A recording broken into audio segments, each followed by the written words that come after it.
What's up, guys? Welcome to another episode of the True Crime Society podcast with Stephanie and Olivia. Today we are going to be talking about the Todt family. You may know them as the Todd family, but actually, apparently it's pronounced Todt. I always thought it was Todd, so hopefully we won't slip up. But so if we slip up, don't leave us a bad review about how we can't even say their name right. We do know. We're just used to saying Todt. Yeah, we're just used to saying Todt. Osceola County Sheriff Russ Gibson is giving an update now on the 4 bodies found inside a home in Celebration. Let's listen in. An active investigation, and I'm going to attempt to answer your questions at the end of this, but there are still some things that I won't be able to divulge at this time. On January 13th, 2020, Osceola County Sheriff's deputies responded to 2002 Reserve Place in Celebration to assist federal agents from the Department of Health and Human Services in serving a federal arrest warrant for Anthony Todt. Anthony Todt's date of birth is September 29th, 1975.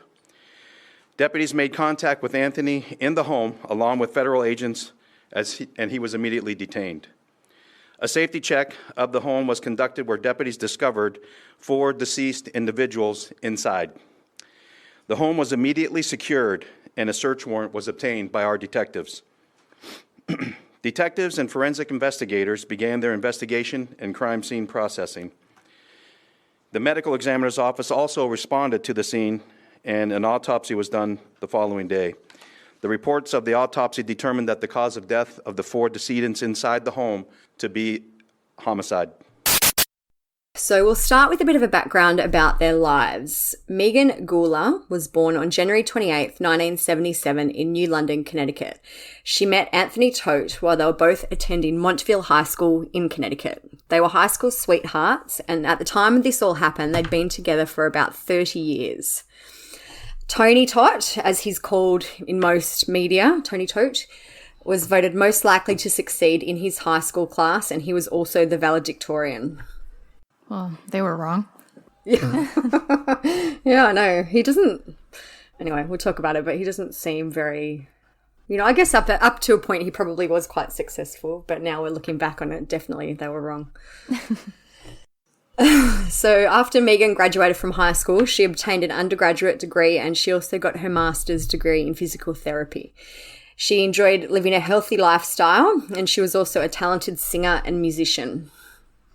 Tony and Megan both became physical therapists and they had a thriving practice in Colchester, Connecticut, which was called Family Physical Therapy.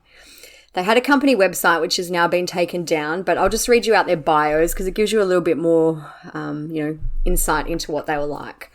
So it says, Megan Todt received her master's degree in physical therapy from Sacred Heart University in 2001, which included rotations in pediatrics, acute care, outpatient PT, and skilled nursing facilities.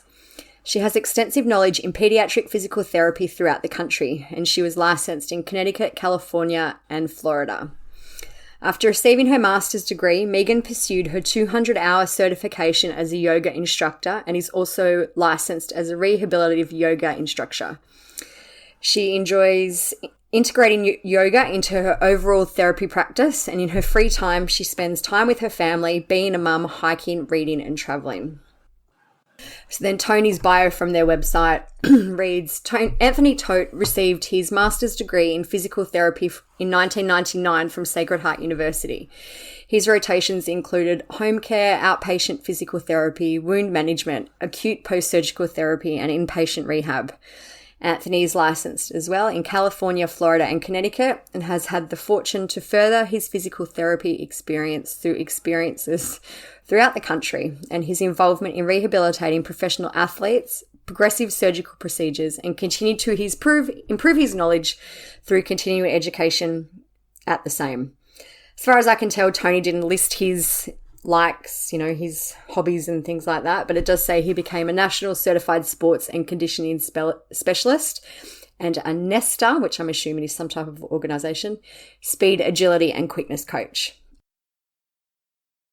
So you can tell from that Megan really enjoyed being a mother. She included it in her work bio, and there's an excerpt that we've got from her obituary. So it says, Her entire being was encompassed in her motherhood, and she did whatever she could to support her family. Megan will always be remembered as having an exciting zest for life and learning, and for giving her children that same enthusiastic curiosity for the world around them. So she really did love her kids. We'll learn a bit more about, how involved she was with them in a minute when we talk about how she homeschooled them. So the Todt marriage seemed fine from the outside. There was no prior domestic violence charges that we could find. I know that you sent through some notes, Steph, from people who knew them and said, that this was totally shocking. No one ever could have seen this coming. I think I was thinking about that after you sent it. And there's a lot of cases, I think most of the time people don't see it coming. Like Chris Watts, for example, is one that sprung to mind. Yeah. I mean, I guess you don't assume someone's going to turn into a family annihilator. No. If they're relatively normal. And just reading this comment, and it's like, they're saying Tony couldn't have done that, things like that. So, which I think it's pretty clear that he did. I guess you never know what happens to someone to break them down to a point when they can do something like this. But the whole incident seemed to come out of the blue to people. No one has come out and said they were ever worried that Tony would do something like this.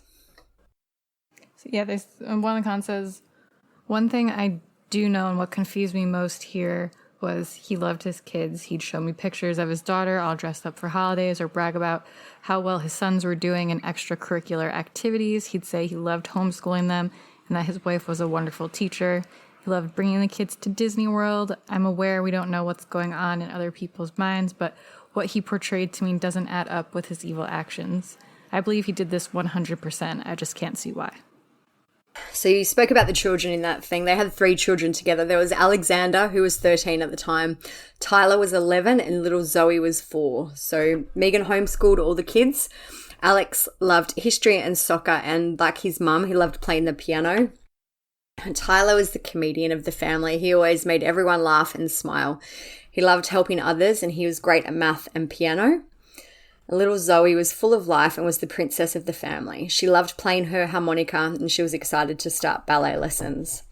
So when you look at photos of them, they seem like really sweet kids. They're always smiling, laughing, look a bit cheeky. There's photos online of, there's a photo of Megan with the 3 kids. They're all laughing, really, really wide smiles. There's a photo I found of Tony Todt and the kids with the dog Breezy. They just seem like a normal family. There's a photo of them. We'll put it all up on the blog anyway, but photos of them riding their bikes, just cute, sweet little kids, it seems like. Mm-hmm. So at some point, the family moved from Connecticut to Celebration, Florida. So if you're not familiar with the town of Celebration, it's a bit weird. Stepford, yeah, a bit Stepford. Like it was built by Walt Disney Company in the 90s, and about 7,500 people lived there. So I found an article by Insider.com which explains a little bit about Celebration. It says, some believe Celebration was originally supposed to be inspired by Walt Disney's dream of creating a perfect utopian city, which would have been named the Experimental Prototype Community of Tomorrow, or Epcot. His original plan involved placing the entire city under a climate-controlled dome and limiting transportation options to maximise monorail usage. But none of Disney's original version came to fruition in Celebration, and Walt Disney died before the town could be born. But we found this clip which explains a little bit more about Celebration and how it kind of looks perfect from the outside, but it's not quite so perfect once you actually get in there. When Celebration saw its first residents move into town during the summer of 1996, everything seemed great. The town center was beautiful, the houses looked idyllic, the streets cozy and inviting. It was figuratively a Main Street USA that you could actually live in. However, it wouldn't be long before the flaws and troubles of the town began to surface, and it would start to receive criticism from the outside. What was meant to be a perfect town was apparently not so perfect. When it was first announced demand to live here was so high, Disney ran a lottery. Bill and Susan Bona were among the first 400 winners. I think people came here because thinking they were going to be living on Main Street, USA, and, the pixie dust would be sprinkled and their life would be perfect. And they wanted the monorail to pick them up at their front door. And, you know, this is real life, real mortgages, real jobs. While many residents of the brand new town were quick to praise the sense of community that the neo-traditionalist design aimed to foster, they were also quick to highlight a pretty glaring flaw, which is that the houses, well, they kind of sucked. So the family moved to Celebration because Megan had been having some health issues. We believe that she was suffering with Lyme disease, and I think they thought the warmer weather and, you know, the maybe more tolerable climate might have helped her. It says in that comment I was reading before, he said that the reason they were not living together full time, according to him, is because she has physical health issues and feels better in a warmer climate, and Tony was not in a position to let his business go or rebuild one in Celebration, so he stayed in Connecticut for half of the week. It must have cost a lot for them to commute back and forth, for him to commute back and forth. I always thought that was crazy. I actually still think it's crazy. I remember when I used to live in Vancouver in Canada, there was a guy there who I used to work with, and he was from Toronto. So they would fly him back and forth, Toronto to Vancouver every week, multiple times. Because, you know, he was obviously so valuable. I'd be so exhausted. Oh, imagine if that'd be all your free time. You would have no other life, really. Yeah. Anyway, so yeah, the next bit was that Tony kept his offices open in Colchester, Connecticut, and used to travel back and forth. Megan, as far as I can tell, wasn't practicing physical therapy anymore. She was just looking after and homeschooling the kids, and I guess working on her health issues as well. So before we get into what actually happened to them, I think it's important that we give you a bit of a timeline about, you know, the last months of their life, just so you can kind of see where this all started brewing and what happened. So Tony was issued his first medical license on August 10, 1999. He let his Florida license expire in 2007, and his Connecticut license expired on September 20, 2019. He still saw patients there, though, up until Thanksgiving 2019, which is what, like late November there? Yeah, so that's basically 2 months of him illegally seeing patients. Yeah. He was last seen, confirmed by his family, in Connecticut on November 22nd. So after Thanksgiving, which was November 28th that year, Tony began cancelling all his client appointments. He said this was due to personal reasons.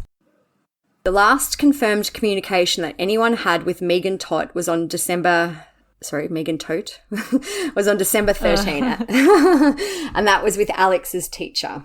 The last known sighting of the entire family, which is Tony, Megan, and the kids, was on December 15. They were seen by a neighbour with their car packed full, and that was in the driveway of their Celebration home.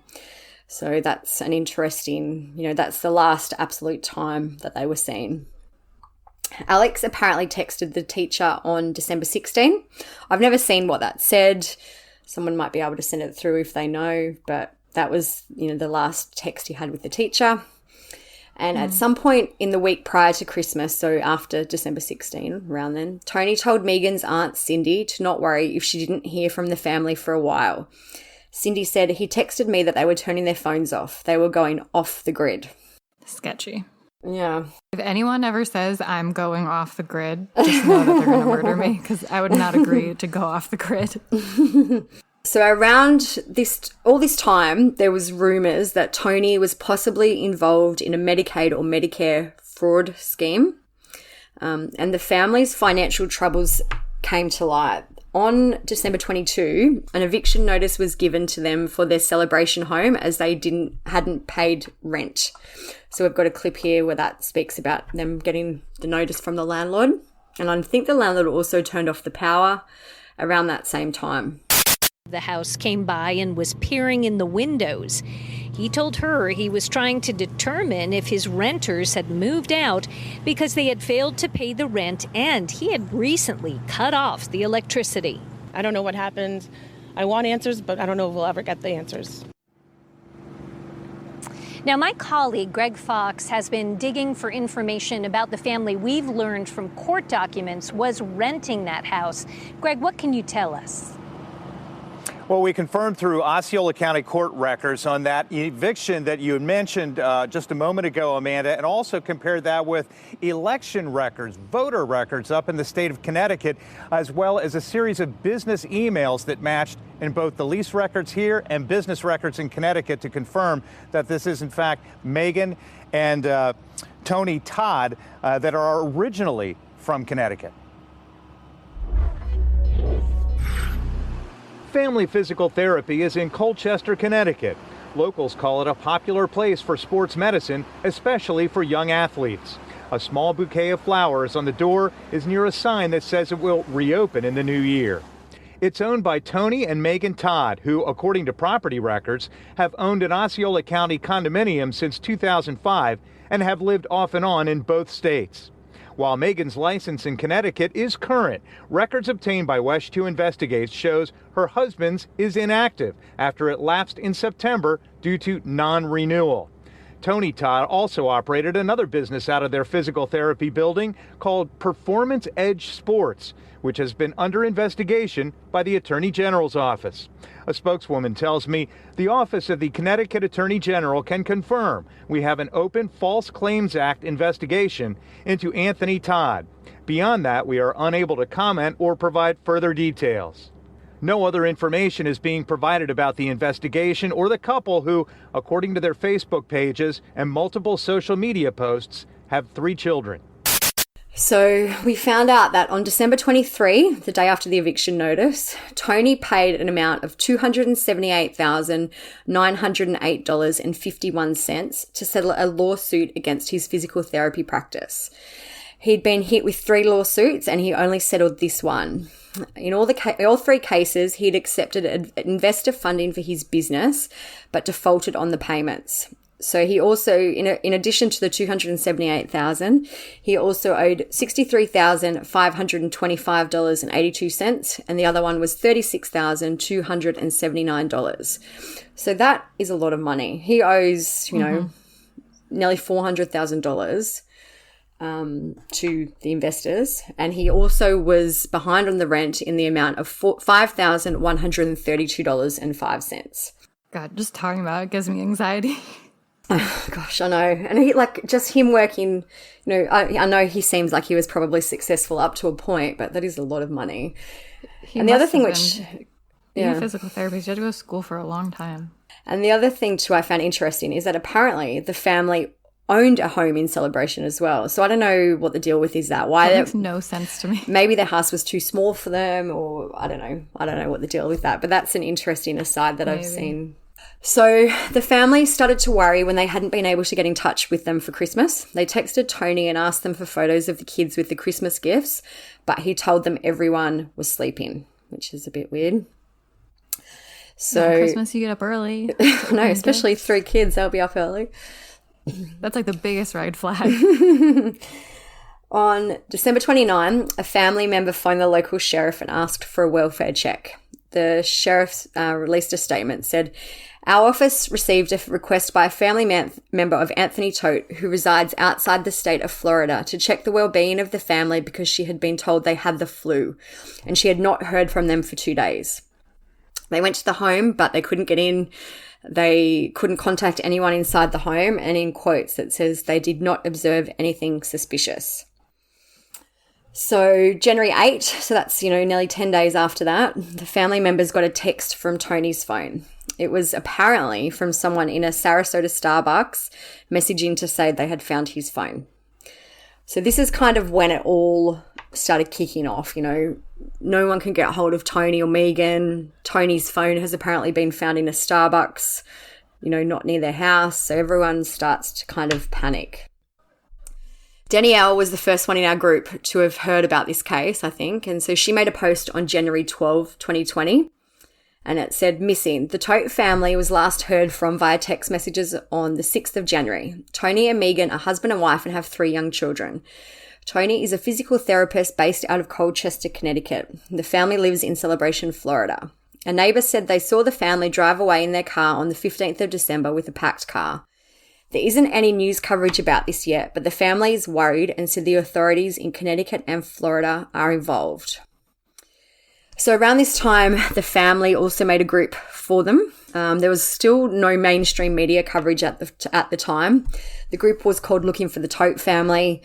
One of the posts that I've just captured to, mention is, it says, "Hi everyone. Unfortunately, we do not have updates at this time. We wish we did. It is important to remember that family is behind this page. Family. We understand your frustration in the lack of information. We are frustrated too. We are following the lead of authorities because it is an active investigation. We promise to update you as we can. Please continue to share." I remember when the family made their group, everyone thought, was it his sister? Yeah, I'm sure it was the sisters. That I don't remember exactly why. I don't know if you do, but everyone was saying like they were just making like really weird statements. And I remember people thinking that the family had just like up and left and the sisters knew about it or something. I think everyone always thought that the sisters kind of knew more, which I'm assuming they probably maybe knew about the fraud a little bit more than, the public did, because I don't think we knew about the fraud at that point. That came out a bit later. But at the time, the family did say, which is still interesting to me now, that they knew where the family's cars were and that one was believed to be at Bradley Airport in Windsor Locks, Connecticut. So to me, now that seems like maybe a bit of a lie, because I'm assuming the main family car was probably at their home in the garage. Mm-hmm. So it's like a weird thing for me. It seems weird to me that they released that information. I'm assuming he probably left his car at the airport all the time when he flew back to Florida. So that one kind of makes sense. But I saw someone said on Reddit again, so I don't know if this is true, but they said that the family actually had 3 cars, but they had located 2 of them. Right. That might make sense. Maybe they had 2 in Florida with the family, and then he had one. So they probably knew where the Connecticut was. One, yeah. Yeah. That makes sense. They also found at that time that the family dog Breezy was also missing. Again, I don't know. It's kind of weird to me. Like, they did a check. No one answered the door. So how did they actually know? I guess Breezy maybe wasn't running around outside if that's where it used to run around. But I don't know. Weird anyway. Yeah. So it all starts happening on January 13, 2020, which was 15 days after the first welfare check was conducted. Federal police went to the Todt house in regards to a probe about an open False Claims Act investigation. They had search warrants and they were able to enter the property. Tony told them that his wife was sleeping and he even called upstairs for her at one point, and that the kids... That kills me. Hey, come down. I wonder what he thought was going to happen. Anyway. and that all the kids were away at a sleepover. But the authorities have said they could smell decomposition. They said that through the open master bedroom door, someone was lying on the floor wrapped in blankets. They knew it was a person because there was a foot sticking out of the covers, and that foot was black and blue. They began looking around and they found that there were 4 bodies wrapped in blankets in severely decomposed states inside the house. And they also found the body of the family dog Breezy. Tony was taken to hospital at the time and his condition was unknown. I remember that when we saw this all coming out and they were like, what happened? Was it had they all been in a car, for example? We didn't know that they were all wrapped in blankets. So we were like, were they all found in a car? Was it a suicide pact? What was Tony barely alive? We were all waiting to hear more about his condition because we still didn't know what had happened at that time. Mm-hmm. Was it a murder-suicide? It was said basically straight off the bat that there was no threat to the community, which is our favourite saying. So we assumed that it wasn't a murder by a stranger and that Tony had just somehow randomly survived. We assumed that, it was within the family. But you never know because they always say that. So. Yeah, and still in many cases that are unsolved, which I'm sure we've spoken about before, but... Anyway, and so, the rumours at the time were that the kids had been found in a vehicle, so maybe they'd been gassed and then the parents took their own lives or, Tony tried to take his life some other way. A neighbour visited the house the day before the bodies were found and she sent some messages to our Facebook page. We won't put her name in, but her message is, "I was at the door yesterday. I knocked, walked all around the house. There was a window open upstairs. It's a huge house. I didn't smell anything, but the house felt weird. I immediately got a headache and felt sick to stomach," which sounds dramatic, but it's true. It didn't smell, it was weird. You could almost hear the weird. which is interesting to me because you'd think, I don't know, I guess if there's a window open, you'd think there'd be some type of smell, but maybe it was, I don't know, far enough away from the body so that it didn't come out of the window. Yeah, I don't. Or maybe you just, it's not the first thing that comes to your head. Yeah. We found another clip or a clip of another neighbour speaking about the family and, you know, what they used to be like. We didn't see anything. We didn't hear anything. Michelle Augustin and her mother live next to the Celebration home where 4 bodies were found and a suspect, still unidentified by investigators, was taken into custody. Augustin says they never heard or saw anything that would indicate a tragedy had occurred. I haven't seen the family in weeks. They used to always park right in front of us, so we'd see them every day come in and out with the kids.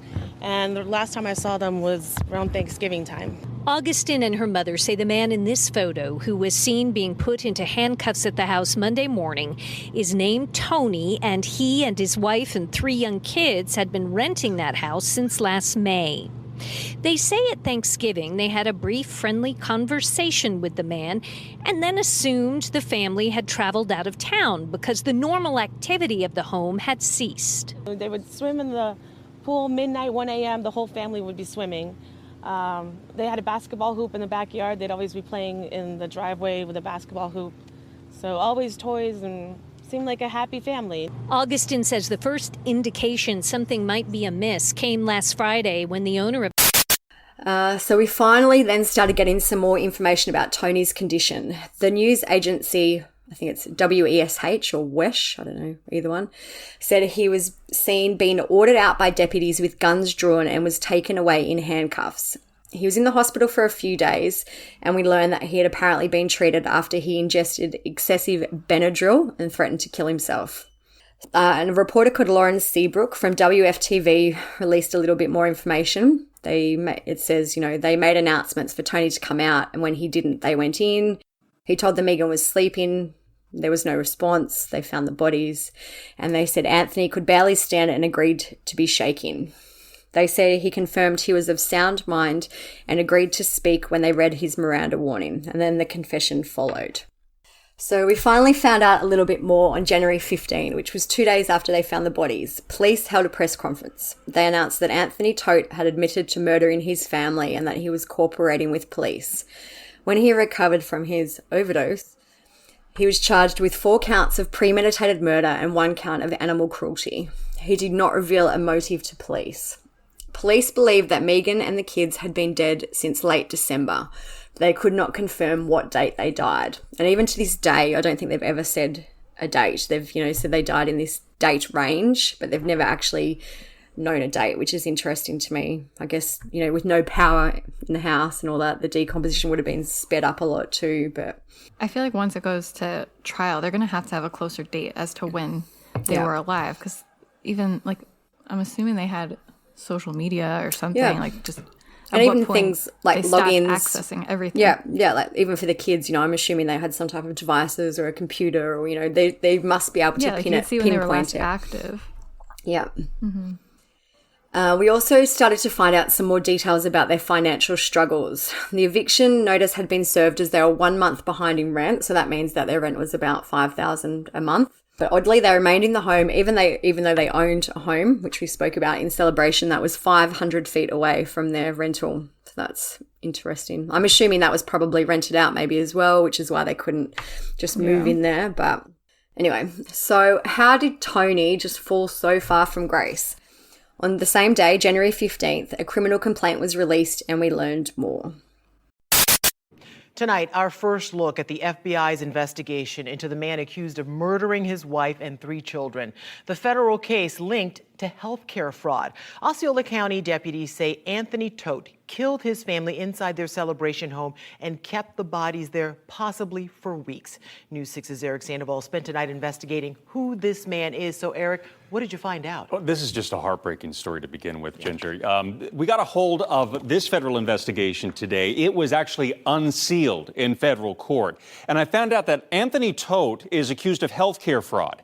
Agents were trying to arrest him at his home in Celebration. They say he owned a couple physical therapy clinics in Connecticut. And when finances got tight, they say he got himself into trouble. Any explanation as to what happened? Tonight, Anthony Todt is in the Osceola County Jail, accused of murdering his wife and 3 children, seen here in photos circulated on social media. Myself, I cannot understand what would cause a person to commit such evil and horrendous acts. News 6 found out some of Todt's troubles began last year. That's when federal agents began investigating the physical therapy business he owns in Connecticut, a business he flew to each week from Orlando. They say they found out Todt had been engaging in a health care fraud scheme. They say he submitted fraudulent claims for physical therapy sessions to Medicaid and some big insurance companies. Investigators say his clinics were in financial trouble. They say he had borrowed money from 20 different lenders to keep it afloat. They say in August alone, 1 month's payment for those loans was $99,000. In November, agents say Todt admitted to billing for services he didn't provide, saying he was living above his means. In December, they say Todt stopped responding to them. His clinic closed, and paychecks to his workers started to bounce. And it doesn't stop there. Court records show Todt and his family were also facing eviction in celebration. Now, early this month, federal agents found out Todt's relatives hadn't heard from them, and tonight he faces 4 murder charges. He's going to face a judge on those charges tomorrow afternoon. Ginger. So from the criminal complaint, we learnt that in April 2019, the FBI started their investigation of Tony and his business, which was called Performance Edge Sports, LLC. They were suspected of a scheme to defraud Medicaid, Anthem, Cigna, and other insurance programs. The scheme was to bill for services that they didn't actually provide to patients, and the offices for the business were known as Family Physical Therapy. So, Tony allegedly falsified documents on 2 minor sibling patients to send out to another physical therapy office, where he required that they transfer out of his care. The files the services provided were mirror images of each other, even though the kids had different diagnoses. In another minor patient case, he billed for 4+ times a week services between the dates of November 1, 2017 and December 5, 2018, even though the patient had been cleared by Tony and the surgeon on October 25, 2017. So he continued to bill this patient for over a year, or bill Medicaid or whoever, for the patient for over a year after they were cleared. Mm-hmm. Medicaid paid Tony $17,194 for these claims. It's assumed he did this with Medicaid because they didn't issue explanation of benefit forms to members. I was thinking also, I wonder if it was easier for that to happen because so many places are paperless now, and who's really logging on to look at your statements and stuff from doctors' offices. And I guess if you don't have to pay, I know I'm not totally familiar with how it all works there, but if you're not paying, why would you even? Basically, for people who aren't familiar with health insurance, I used to work in doctors' offices, so I'm not an expert or anything, but the doctor codes what services they gave you during the visit. So they drew blood, they gave you an x-ray, and they cleaned your ears or something. That's 3 different codes. Charges. Then it goes to the insurance company. Basically, they decide what they're going to pay for and what you're going to pay for. But some insurance companies and plans will cover the whole thing. Some don't. So if they're covering the whole thing, why are you going to go look at your statement? Yeah. So he obviously, figured out a way to get around it. So this went on for years and years. Until he ran into some Karens who check their bills. Why are you charging me for this? With their color-coded calendars. He falsely billed Medicaid for services to a child who'd been hospitalized. He was paid $334.71. So now we get to the Karens. Witness number 3. The Karens that saved the day. Blew it all apart.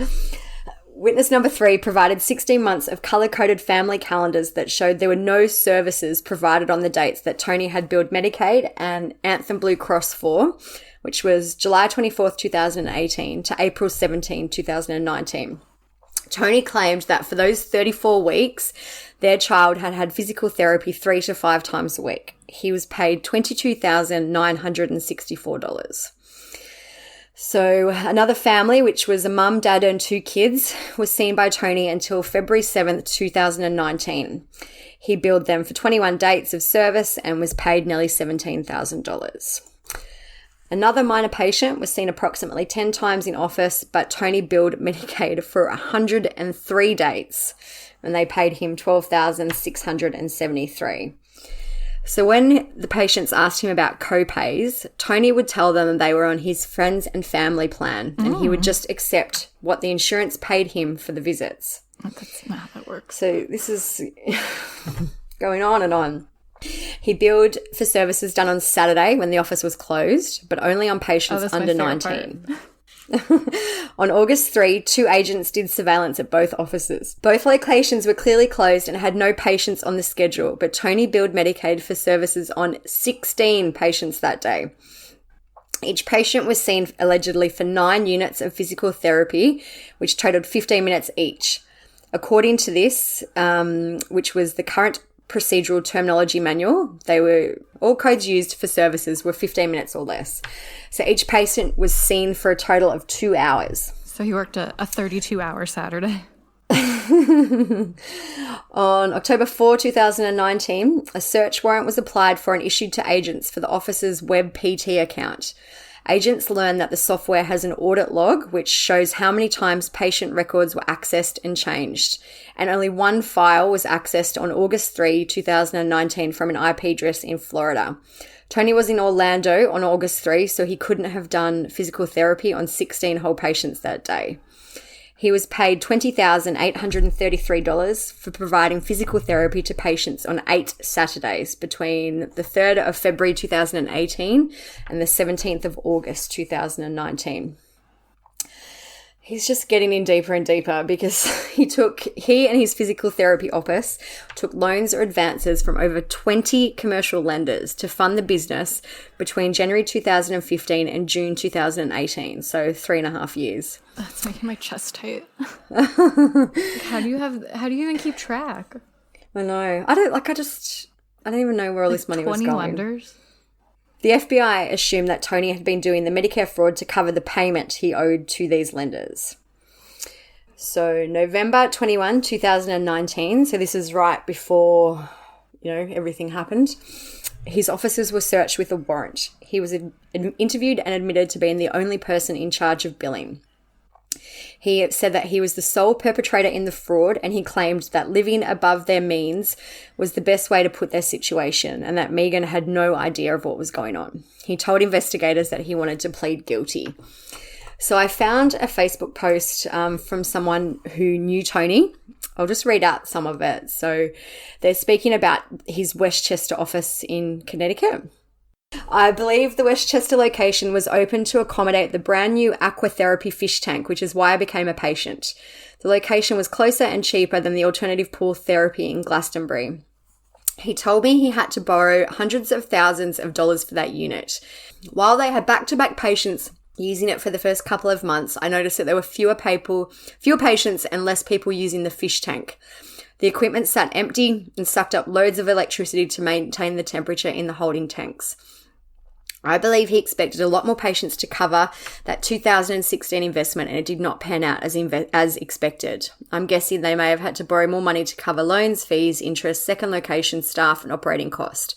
This may have been the beginning of his debt issues. The billing errors, now that I think about it, showed up around November 2016. I started PT September 2016 and got my first statement October. I believe he got the fish tank in the summer of 2016. I started to go there a few weeks after he announced aquatherapy option on a Colchester Facebook group. So he obviously made a big investment that didn't quite pan out for him, and I guess that's why, where it all started to spiral from. So they searched the offices in November. On December 4, the agents still had not heard from Tony, despite him telling them that him and his attorney would be in touch as soon as possible. But then he also claims then that he was still attempting to find a lawyer. Sounds a bit like Megan Boswell's mother. Yeah, I forgot about that. Sometime around then, the agents reached out to employees of the physical therapy office. They told the agents that Tony said he'd be back to practice but never returned. Their paychecks were bouncing and they just stopped coming to work, and both offices were closed. I feel bad for the employees. I know, how terrible, just to imagine having to deal with Abandon them. Yeah. On January 7, agents who were trying to reach Tony contacted his family in Connecticut, and that is when they learned that the family were missing. So then that was not long after that they did the search warrants and all that and found the family. So we found some messages while we were looking into the case, around the time it all happened, that Megan and the children were very active within a school co-op in their area. I won't name the co-op here because I know that they've had a lot of negative messages and things like that around this. But the rumor is that the fees per child were around $10,000 a year. So that would be, I don't think Zoe had started school yet, but when she did, that would be $30,000 a year, which is a lot of money for someone who was already struggling. In debt. Yeah. So January 17, an eviction notice was served to Tony in regards to his offices in Colchester. The legal document says that Tony did not pay rent for December and January and that he owed $6,290. So we're up to about $10,000 with the house and the offices in unpaid rent. So he was in very, very deep. January 24, the Osceola County Sheriff's Office confirmed what we all really already knew, that the bodies they'd found belonged to Megan Todt and her children. Megan's body was found underneath blankets in a bed, and her two sons were on mattresses on the floor and wrapped in blankets. There was no sign of Zoe as they searched the house. They eventually discovered her under the blanket near her mother's feet. I know that at the time there was a video of the house. Do you remember this? There was a video of the house and an open window, and a lot of people were speculating that you could see either blood or a wrapped up body on the bed. I still am on the fence about that. I think it was it could have been like a bloody blanket. I don't think it was a body. We'll put the photo up on the thing anyway, so on the blog, so you can have a look. But it sounds, anyway, the crime scene photos do get released, so we'll speak about that in a minute too. So even though Tony confessed, his family released a statement. It was from Tony's sister, and it says, Tony and Megan were devoted, loving parents who loved their children and Breezy every day and were so involved in their communities. The families of Megan and Tony ask for privacy during this difficult time in our lives as we mourn the lose, which should be loss, of our families. So I wonder what Megan's family thought about that, if they were on board with that, or it'd be a hard situation to be in, but I don't know if I'd be happy with a family releasing a statement like that in a situation like this. No. So January 30, Tony entered a plea of not guilty to all charges. The pre-trial was set for April 15th and the trial for April 27th. As we know, COVID's ruined our lives, so that didn't happen. In seeking a public defender to represent him on the murder case, Tony indicated he had $200,000 in debt, which we know it's really a lot more than that. His only listed asset was a vehicle worth $1,500, which also makes me wonder why they didn't list their other Celebration house as an asset. Maybe they just had maybe it was... Or their other vehicles, unless they were leased. And maybe it was fully mortgaged, so I don't know, maybe that would explain it. So on February 25, a grand jury convened. The death penalty review panel voted unanimously to seek capital punishment. News 6's Jerry Askin was at today's news conference, and Jerry, the decision to seek death is pretty rare from the state attorney. Lisa, right, and we just got the indictment court records today from the Osceola County Courthouse. In fact, today, top prosecutor Aramis Ayala said the decision to actually seek death goes against her personal beliefs, but that decision was made today by her office's Death Penalty Review Board. I can't imagine the pain and the agony that they're going through, but we are going to absolutely do all that we can to make certain that justice is served, and as we go through this process. Big news today out of Osceola County. A grand jury finding enough evidence for Anthony Todts' case to go to trial and indicted him on first-degree murder charges. At a press conference today, State Attorney Aramis Ayala said Todt also now faces the death penalty, a decision made by her office's Death Penalty Review Board. They have unanimously voted to seek death in this case, and that notice was filed today. Investigators say Todt killed his wife, their 3 kids, and family dog at their Celebration home. Their bodies were found last month, but authorities say they were likely killed in late December. Officials haven't yet said how the family was killed, but a report we got from the medical examiner's office said the wife, Megan, and her 2 boys were stabbed, although her daughter was not. Aramis Ayala said she's seeking justice. as we go through this process, it is my hope that they're able to find some semblance of peace in this process, knowing for certain that we are standing with them and we are standing with this community to make certain justice is served. And right now, Anthony Todt is being held at the Osceola County Jail on first-degree murder charges and a charge of actually cruelty to animals. No word now on when his trial will happen. Of course, we'll keep you all posted. April 7, so around 4 months after they died, the Office of the Medical Examiner District 9 in Osceola County released the autopsy reports for Megan, Alex, Tyler, and Zoe. So there are some, graphic words here. So if this isn't what you want to hear, you might want to skip through the next little bit. But Megan, Alex, and Tyler all were found with stab wounds. All four had traces of Benadryl in their system, and the cause of death was homicidal violence of unspecified means in association with diphenhydramine toxicity. So they all had, Benadryl overdoses, which we'll speak about in a little bit more detail in a minute. There was no evidence of injury or trauma to any of their skulls, scalps, or necks. Megan had 2 stab wounds to her abdomen. She was likely stabbed once while she was alive and a second time as she was dying or almost dead. Alex was found to have a stab wound to his abdomen near his 8th rib on the left side. His feet were listed as mummified. So I'm assuming it might have been his feet sticking out of the blanket. It's interesting to me that they can be mummified after that amount of time. Like, they were super decomposed, but I don't really get what that means. Tyler had a stab wound to the abdomen with an injury to his large intestine. Zoe had no trauma to her body. She was identified by circumstantial evidence, which I'm not entirely sure what that was, but she was also missing a front tooth. So I'm assuming that was possibly no one knew that it was related to her death. It's not like she'd lost a tooth. I guess she's only 4, which would be quite young to lose a tooth anyway. But well, I saw, I'll read it when you're done with this part, but part of decomposing, like one of the stages, you lose your teeth and your nails fall out. Sounds nice. And it says, I just looked at the mummify. Yeah. One of the definitions is just shrivel or dry up, thus preserving it. So I guess it was just like dried up. And I guess, if the blanket, if it was him who was wrapped in the blanket and his feet were out, the rest of the body might have been a little bit more preserved by the blanket. Like it would have slowed it down or, done something different to the decomp. Ugh. Walking into that room must have been awful. The autopsy reports revealed that Detective Cole Miller of the Osceola County Sheriff's Department brought 2 knives to the medical examiner's office. Both were labelled Buck USA and had tips with double-edged blades. One knife had a green and black handle, the other had a black and grey handle and had dried blood on it.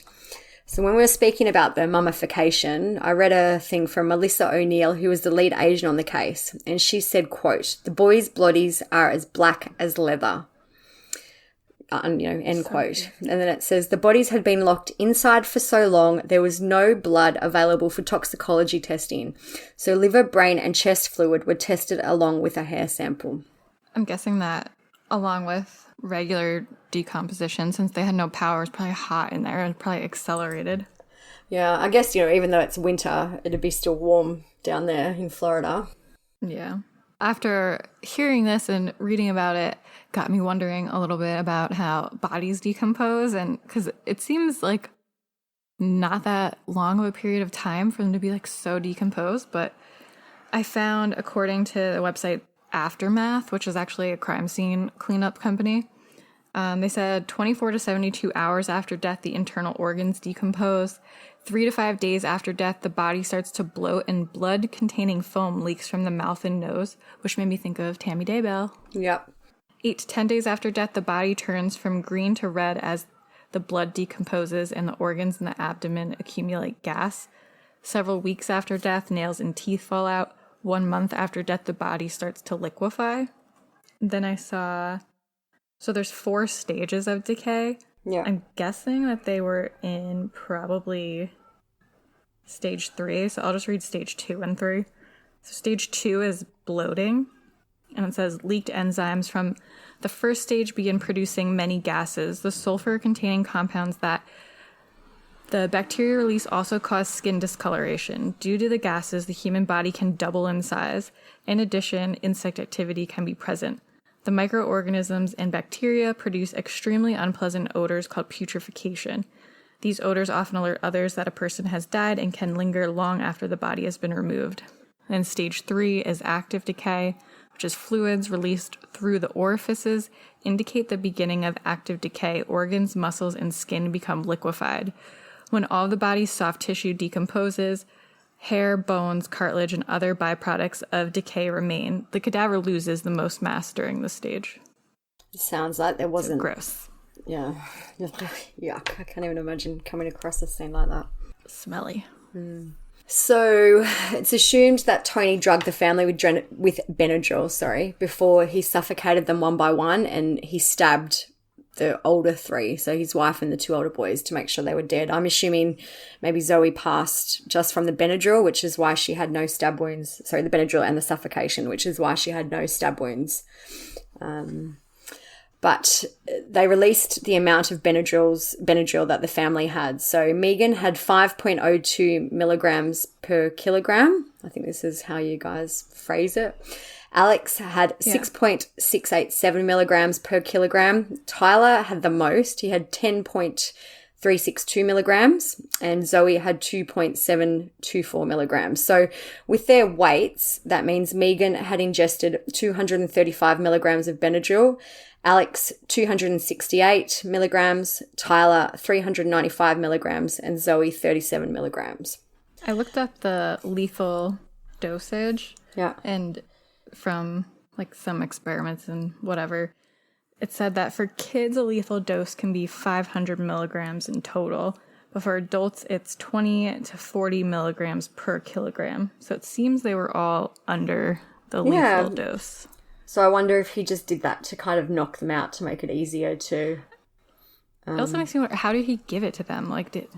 Without the, Yeah, I don't know. Did he put it in their drinks or... When you taste it? I don't know. That was the medical examiner reports, which we've got up on the blog as well. Just a little bit of an awkward aside. After all this happened, Tony was featured in a piece in the local newspaper in Colchester, and it was about Colchester is kind.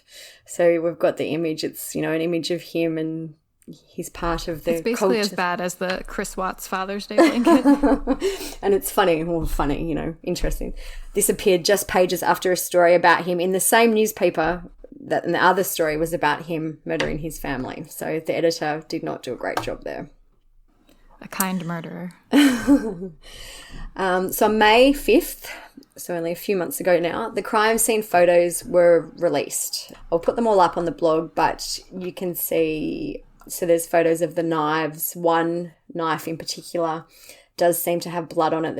I can see maybe 5 or 6 blood spots, plus, a few little smears of blood. The other one just looks with no blood. So I'm assuming that was one of the knives he used. They also released photos of Tyler Todts' clothes. He had a create your own superhero shirt on and some boxer shorts, and you can see they are quite bloody. I'm assuming a lot of it is probably decomposition as well, but you can see blood stains on there. There's a photo of the bedroom where they were found. So this is the bedroom that speculated that you could see from the road.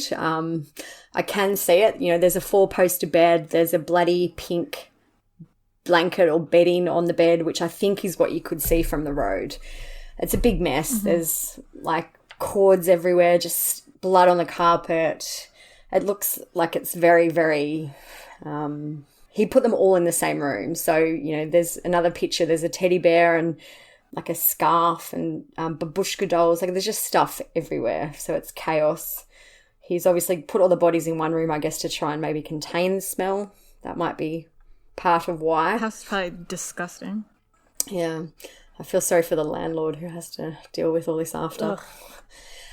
Interestingly, the 2 boys, Alex and Tyler, were found with rosary beads. Alex was wearing a black set of rosary beads, and Tyler, it says, was in possession. So I don't know if that means he was wearing it or if he was holding it or whatever, of a lavender coloured rosary beads.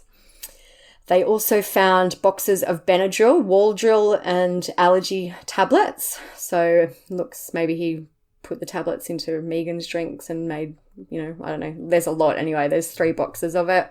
And the liquid too. Yeah. There's a photo of the downstairs, which I'm assuming might be like a basement. That's not too out of place. There's some exercise equipment and stuff that looks pretty normal. One interesting thing is that it emerged that Tony had bought a gun. He attempted to purchase a gun on December 19, 2019.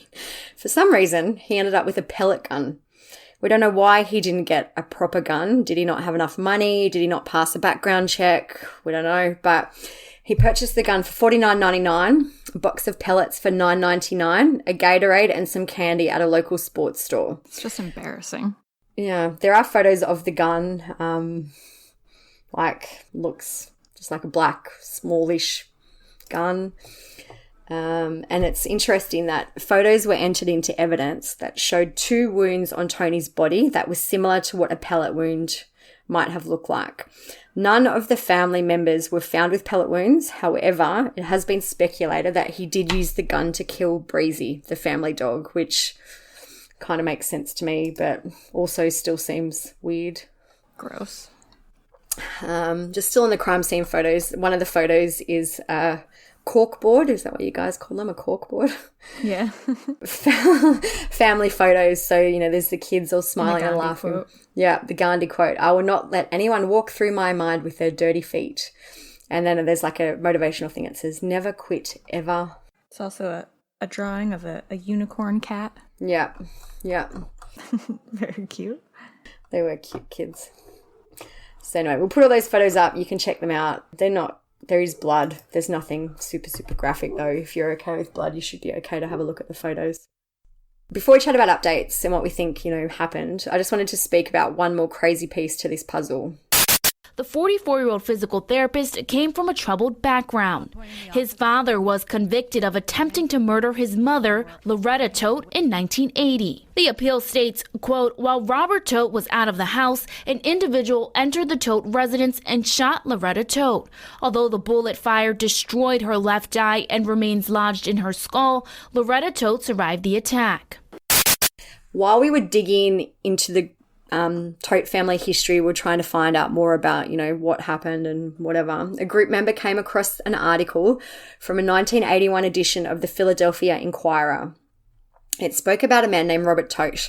Robert was a special education teacher and wrestling coach at Ben Salem High School. He lived with his wife Loretta and their 2 young kids, Anthony, who was 4 at the time, and his younger sister. So Anthony, Robert's son, is our Anthony Tony Todt. Robert was living a double life. He was having an affair with a 17-year-old girl, and he was also engaged to a nurse in a neighbouring town. His fiancée had already spoken to the priest at her church and had announced the engagement to her friends and family. Robert was feeling the pressure of having multiple families and multiple lives. Robert decided to approach a 19-year-old called John Chermonte, I think is how you say it. John was a former student of Robert's and had significant learning disabilities. Robert asked John to carry out an important assignment. Robert gave John a key and a gun, and he asked John to kill his wife, Loretta. John entered the Todt house one night drunk. He was clumsy and he bumped into something as he was trying to find Loretta's bedroom. She woke up and she sat up. He fired the gun from a distance and the bullet went into her left eye. John fled the house, stopping on the way out to vomit on the front lawn. Tony Todt, who was 4 at the time, woke up and witnessed John leaving. He said he told police the boy woke up and heard his mother screaming. Loretta survived the shooting and the bullet became lodged near her brain. She lost her left eye. She was adamant that her husband Robert was innocent. She even attended his trial. He was sentenced to 10 years in prison for the attempted murder of his wife. It took Loretta years to accept what Robert had done. She eventually divorced him and moved from Pennsylvania to Connecticut. Which that kind of case reminded me of the Chris Porco case. I don't know if are you familiar with that one? No. Chris Porco was a guy, it's a little bit older, in 2006. His parents were attacked by a man with an axe one night. The dad died. It's the craziest story. We might even do an episode on it one day. But the dad actually survived the initial axe attack and got up and started yes, I do. I know. carrying out his day like normal. I think he tried to unload the dishwasher and because he had such a traumatic brain Yeah, injury. he got up, went to the bathroom, did whatever you do in the bathroom, then he went to unload the dishwasher. Yeah, anyway, he died. He died not long after he did all that. But Chris's mother survived, and she always has said that she believes he's innocent. 9 months later, it says, she urged authorities to leave Christopher alone and to search for Peter's real killer or killers. So I don't know. I'm assuming to this day she still is convinced of his innocence. Where he's in jail now, he's sentenced to 50 years to life. So it's just interesting to me that sometimes, I guess, when something so traumatic happens, you really don't want to believe it.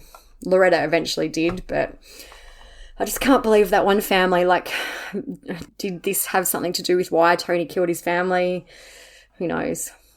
I was just listening to a different podcast about killer kids, and it talked a lot about nature versus nurture, if certain traits run in your family that make you more susceptible to become a murderer, or is it a learned behavior?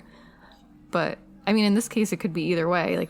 He could have some more genetic traits that would make you more susceptible to this behavior, but then also living through your dad trying to murder your mom or whatever. And he obviously, it's not like he slept through the whole thing. He woke up at some point. I'm assuming he saw his mother injured and bleeding from the head, and all that. That would have to be traumatic for someone. Not saying it excuses what he did, but maybe it did have an impact on what happened this year.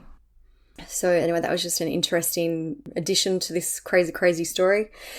But the most recent update is that due to COVID, the pre-trial has been postponed, and the new date is currently set for December 16 this year. So will it happen? Hopefully won't be delayed too much more than that, but there hasn't been anything else since that. And I actually found it quite interesting when we were researching this that there's just not actually that much information on this case. There's hardly any clips. I was hoping we could find some clips of the kids to put in, of them singing or whatever, playing musical instruments, but there's just not a lot. I guess it all was kept under wraps, and then he was arrested so quickly that, there's just not a lot. Well, I remember it didn't even make the news until they were found dead. Yeah. And then the death investigation was all over. And then even after that, I feel like it just disappeared. Yeah. And even when they said, it was just weird. It was a death investigation. It wasn't actually said it was a murder. And then it just all happened quickly. And I can't even believe that the original trial was scheduled to start in April. I know I've spoken before about why some cases go to trial so quickly and other cases don't. That would have been, 4 months after they were found, which seems extra super quick to me. Maybe the confession helps, because it was the same with Chris Watts. He also confessed, and his happened pretty quick. A true point. And I guess the other ones, maybe they need to build more of a case. Another thing I thought of, how we were just talking about kids learning behaviors and whatever, nature versus nurture. There was this experiment called the Bobo doll experiment, and it was trying to test out social learning theory, which is that people learn largely by observing, imitating, and modeling. So they did this thing where they had a room full of younger kids, and they had this Bobo doll, it's a clown, and an adult would come in and just beat up the doll, kick it, be mean to it, and then would leave, and then see what the kids would do. And unprompted, all the kids also beat up the doll and were mean to the doll. So it's supposed to just be proof that nature versus nurture and all that.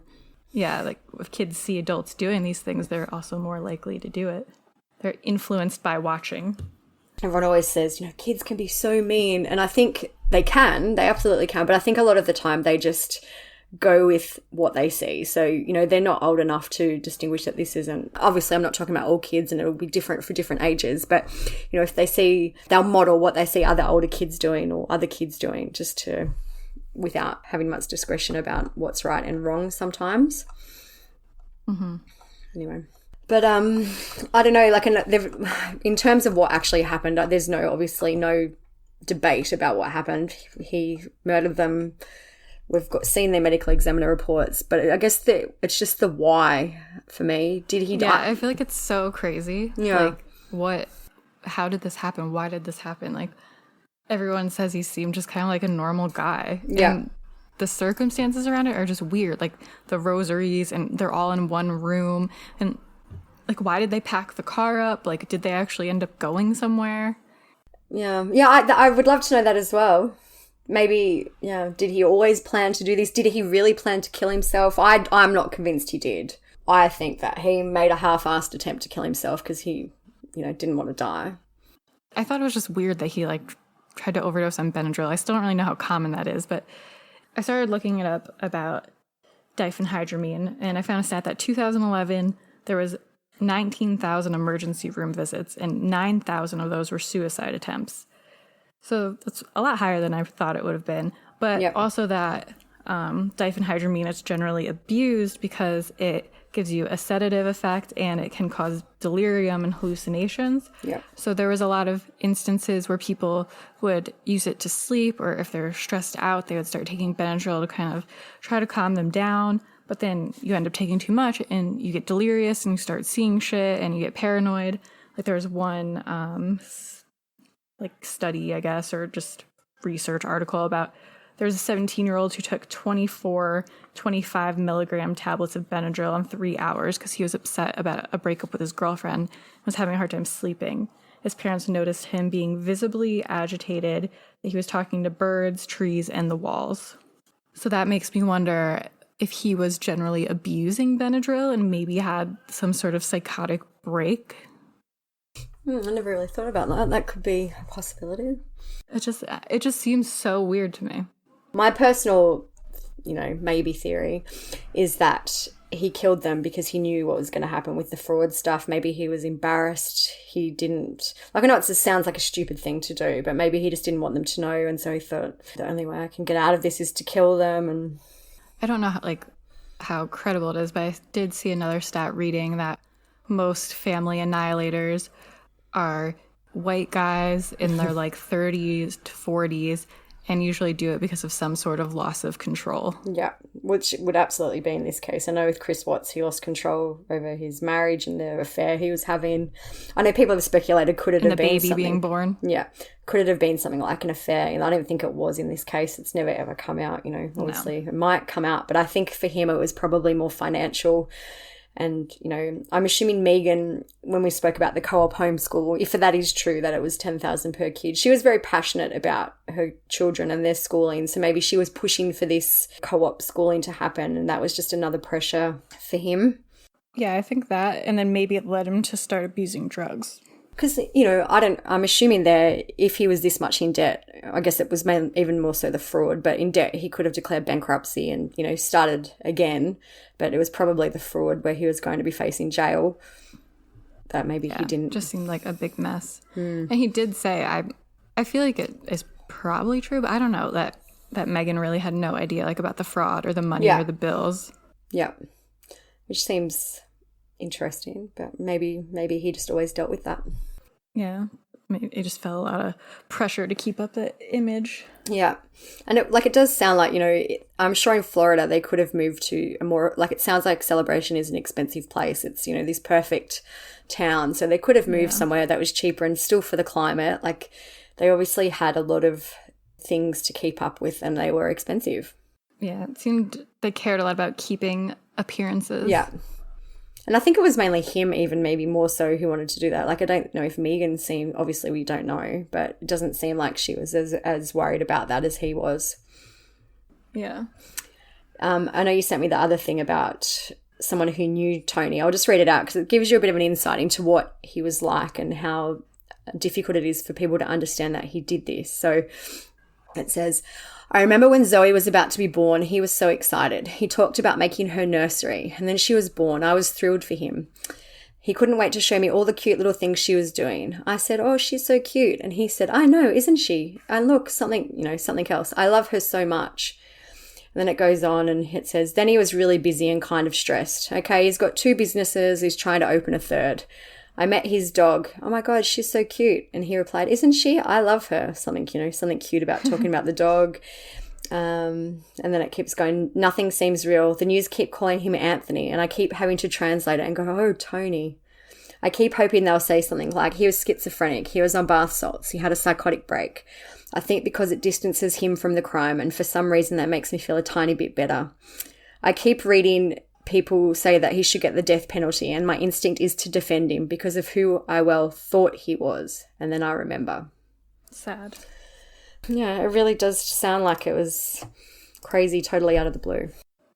But it seems almost like he was planning it too, though. He would have had to plan it, you know. He obviously had a plan to keep the bodies in this room. Pretty in advance. Yeah, he bought the gun. He told them they were going off the grid. Like, I hope when the trial happens, more comes out about what Megan's social media and, you know, texts and phone records and all that say. So what she told people, I hope all that stuff comes out because that will give us the other side to the story.